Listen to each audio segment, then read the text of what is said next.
How to install a CCTV camera power supply? Actually, in the market, typically there's two ways. First is the installation by pull.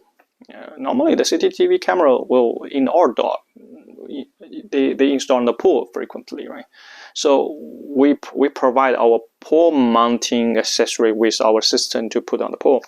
There's another scenario is put on the wall. That's not very common.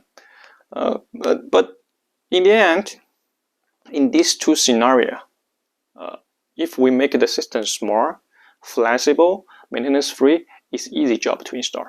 But if you make the system too big, too heavy, well, it's not very easy to install. For example, if you have a system that configured with a lead-acid battery, very big battery, 100H4, and you have a rectifier system probably or very big, you know, this kind of job we did before in beginning of our company, and we really made a very bad experience at that time. So it's costful, you know. So really, we should make this job easier for everyone to install on, and make the system small and flexible.